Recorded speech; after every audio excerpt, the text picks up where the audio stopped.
The latest trams generate electricity while braking and send it up the line to help power trams behind it. Flying a helicopter is a delicate balancing act between two rotors. But hauling tonnage and catching crooks takes a special breed. It looks like it can read our thoughts and predict our moves. The science behind the Segway transporter. This 3D printer is a real-world replicator. Feed it pictures, it manufactures objects in 3 dimensions. Let's take the lid off these machines and see how they work.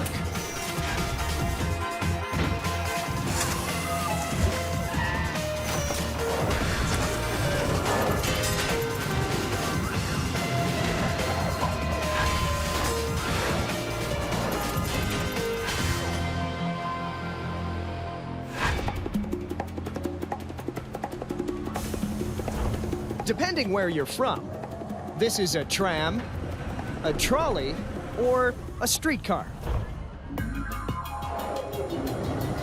Whatever you call it, the urban railway is making a comeback. At one time, almost all city transit ran on rails. But then, buses and cars took over. New technology, no emissions, and ease of installation has given this form of mass transit a new lease on life. Trams run on electricity, and the latest versions can actually generate some of their own power. Let's see how they work.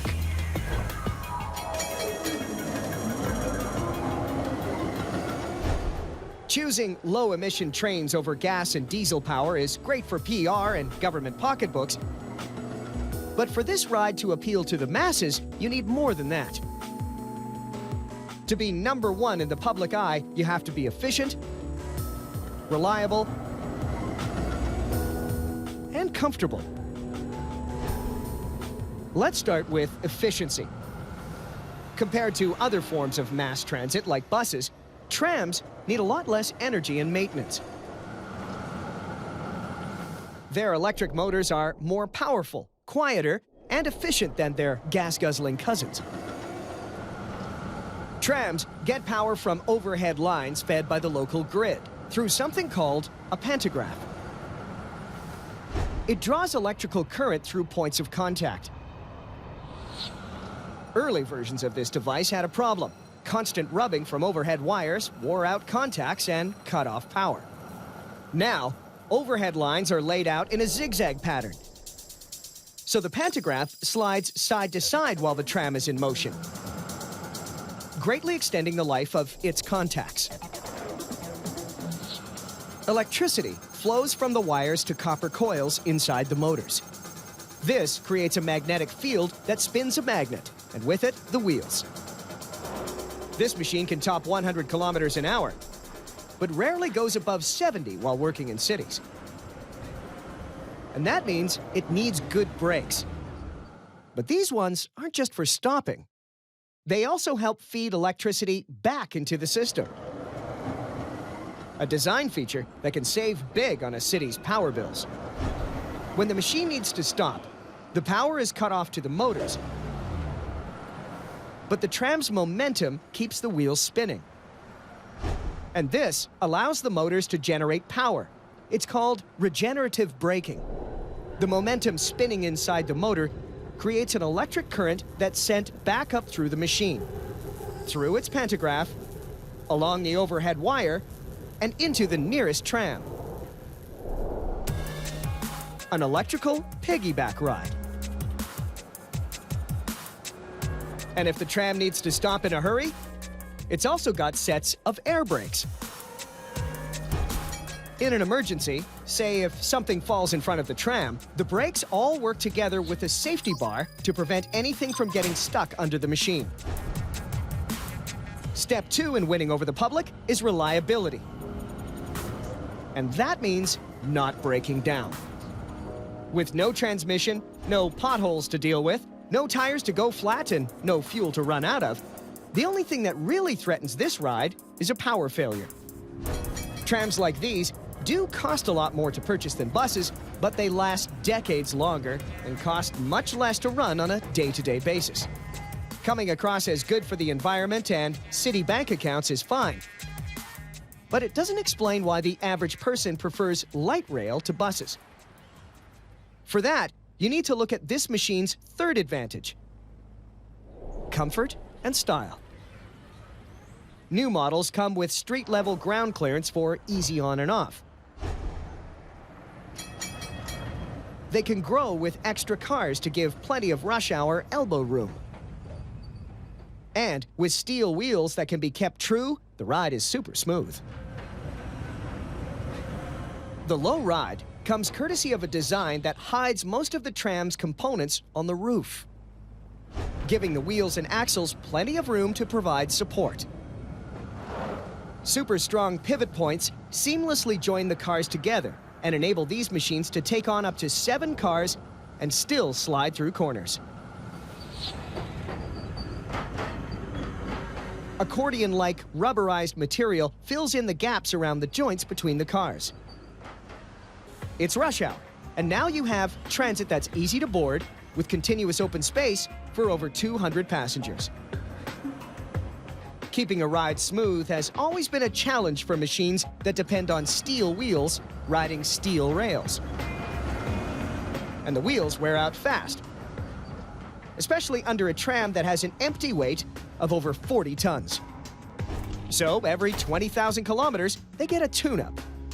A diamond-tipped truing machine. This big robot shaves off 0.5 millimeter thick strips until the wheel is perfectly clean and level. It guarantees a smooth ride and reduces friction, saving big on electricity. Fast, smooth, and cheap to run. With cities increasingly building more right-of-ways for the tram, the other options are looking a little older every day.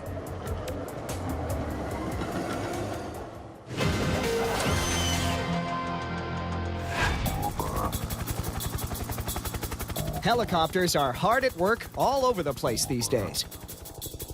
With great speed, range, and a lifting capacity of over a ton, machines like Eurocopter's TwinStar and B3 are fast enough to work for police, strong enough to haul for utility companies, and nimble enough to work in tight places without going down. These Hydro 1 pilots make it look easy, but flying a helicopter is anything but. Picture balancing on a large ball with a machine that weighs over a ton. To fly one of these, you have to control the 3 dimensions of pitch, roll, and yaw. Let's see how it works. An engine spins a rotor. The rotor spins blades, and up you go. A helicopter is an assembly of thousands of loose pieces trying to fly in formation. Getting them to work together to create the most versatile flyer in existence is the hard part. The first challenge is to create lift. The second is to control it. And the third is to keep it from crashing if the engine fails. First up, lift. The blades of a helicopter's main rotor are basically wings that slice through the air. They're shaped like the airfoils of an airplane wing.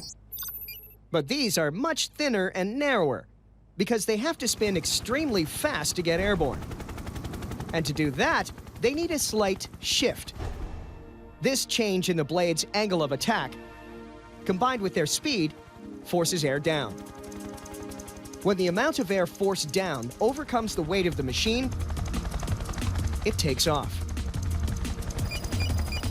Helicopter blades need heavy air to create lift. The higher you go, the less air pressure there is, and the harder it is to climb. On to challenge number 2, control.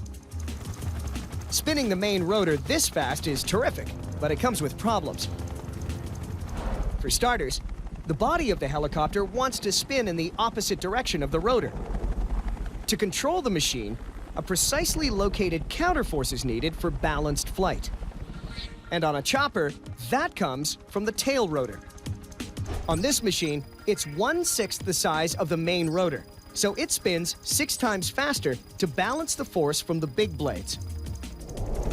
The power for all this spinning comes from a high-performance engine that sucks oxygen into a combustion chamber to burn jet fuel. This produces super hot exhaust gases that drive a turbine. And it turns drive shafts that connect to the main and tail rotors.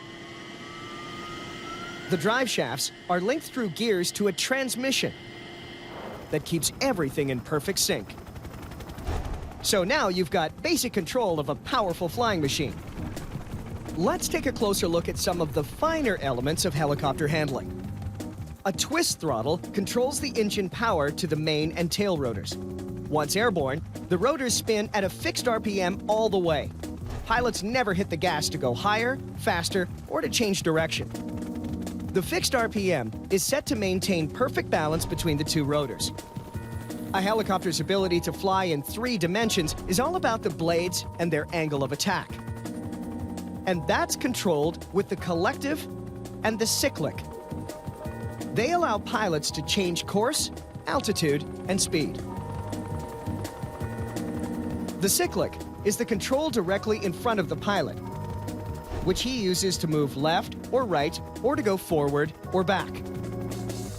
When you push the cyclic forward, the angle of the blades increases at the back and stay low at the front. This creates an imbalance of thrust and propels the craft forward. Same thing happens when you push the cyclic to the side. You get an imbalance of thrust and move sideways. The collective is located in the center of the cockpit. The pilot raises or lowers this control to go up or down or to change speed. And these signals stay in sync with all the spinning blades through the swash plate. 2 discs with a set of ball bearings in between them. When the bottom disc pushes up, its movement passes on to the spinning top disc. The more it's pushed, the more the swash plate pushes up each rod, changing the angle of attack for each blade. While all this is going on, pilots use foot pedals to control the angle on the blades of the tail rotor. All the forces applied to the main rotor blades have to be counteracted. Collective, stick, foot pedals. A very delicate balancing act that keeps everything from spinning out of control. On to the third challenge, staying in the air when something goes wrong. What happens if the engine suddenly conks out? If you figure it just drops like a stone, you'd be wrong. To fly one of these things, you gotta learn to land it when the engine quits. And they pull that off with auto rotation. If they lose power, pilots let the main rotor spin freely. The blades are flattened out to catch max air, and this usually provides enough control to glide safely to the ground. Remember the thousands of parts bit? Well, some are more important than others. If you lose your connection with the blades, you're gonna drop like a stone. There's no backup plan for this malfunction. On helicopters, that comes down to some very important nuts, the main thing keeping the blades attached to the machine. But losing them is never a problem on well-maintained machines like these. When you put a great helicopter in the hands of a crack pilot, there's nothing to fear. Just enjoy the ride on the most maneuverable flying machine in the world.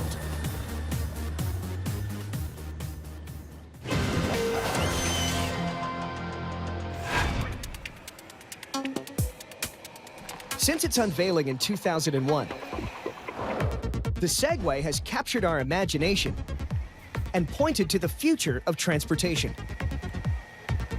That's because this machine seems intelligent, impossibly keeping us balanced while mysteriously reading our intentions when we want to move, stop, and turn. No, it's not magic. But that doesn't take away from the cool stuff that goes on inside when you ride this thing. Let's see how it works. The Segway is an electric scooter with lateral wheels. So it's a machine that has to copy what we bipedal humans do and learn to stay in balance. As you lean forward, gravity wants to take you down. And it would, except the Segway's wheels automatically pick up speed to keep the platform beneath you. Same goes for reverse. Lean back, and that's where you go. The wheels have to spin in that direction to keep you from hitting the ground. So, from the moment you step on the Segway to the moment you get off, you're basically falling. Even when keeping it stationary, you're really falling forward one moment, backward the next. The wheels keep catching you before you hit the ground. Balance and movement are the same thing on this machine. So how do the wheels know what to do? To help keep us upright, the human machine comes with legs, muscles, and a brain. Same goes for the Segway, in the form of wheels, motors, and a really clever little box that's crammed with sensitive measuring devices. 5 angular rate sensors detect changes in direction and speed, and tilt sensors detect angles. They work the same as a carpenter's level, except the liquid inside conducts an electrical signal. Together, these sensors provide data that allow the machine to determine if you're about to tip over. It sends the commands to the wheels and keeps you upright. No matter which way you lean, they're always one step ahead of you. The Segway has 10 microprocessors, giving it about 3 times the brain power of a typical PC. You can't outsmart this machine. To turn, push the control stick to one side. This decreases power to the inside wheel, spins the outside one faster, and round you go. Segways have a carrying capacity of up to 118 kilograms. Each wheel comes with its own 2-horsepower emission-free electric motor. Gearboxes inside the wheel assembly step down the motor's RPM for smooth control and a distinctive whirring sound.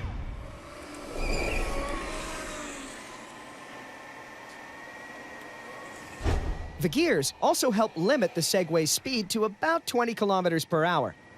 But even at that rate, you'd do some damage if something went wrong and you flew over the handlebars.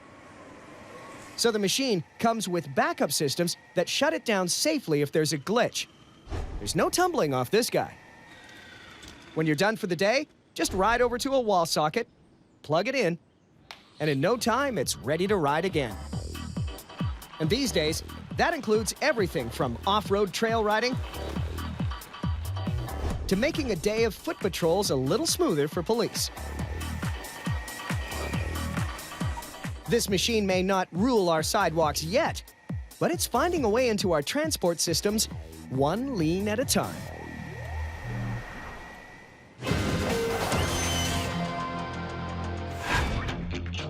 This is the Z-Core Spectrum 510. It's technically called a 3D printer, but we're going to call it a replicator. This machine that looks like a photocopier prints objects in 3 dimensions. Simply upload a digital picture to get a solid object up to a cubic foot in size. Let's see how it works. This machine makes anything, from action figures, architectural models, inventions, even a prototype running shoe. And they all come from exclusive design software that speaks the printer's language. In this case, an online gamer wants to take his action figure from virtual to real. To start, feed the printer with a digital 3D file. The printer's processor dissects the 3D image like a CAT scan, slicing it into super thin layers, about 1/5 of a millimeter each, close to the width of a human hair. The shape of each virtual slice is translated into mathematical coordinates and plotted out, a bit like how GPS uses math to build virtual maps. Once the design is loaded and analyzed by the printer, the replicating can begin.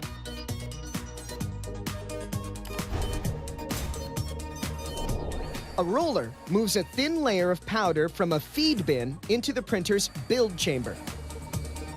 The powder is a mix of plastic compounds that have to be of a certain hardness and elasticity.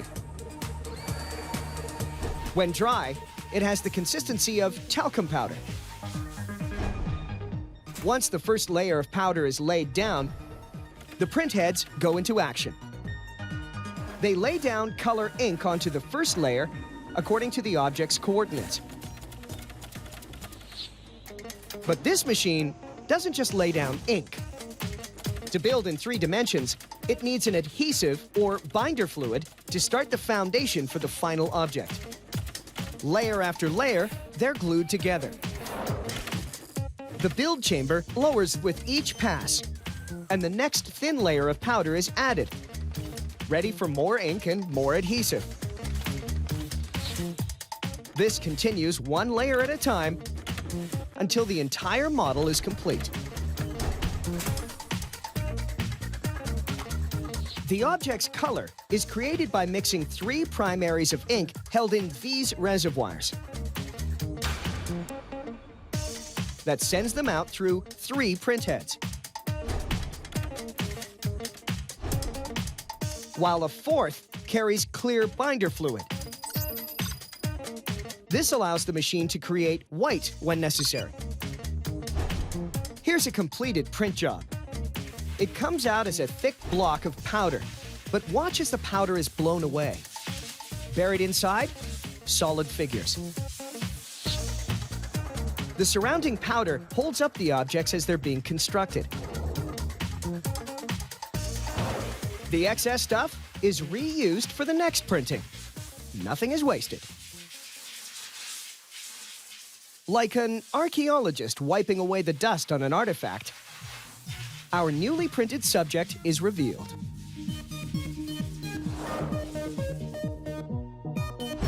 The figure gets a once-over by hand and is dunked in sealant and dried.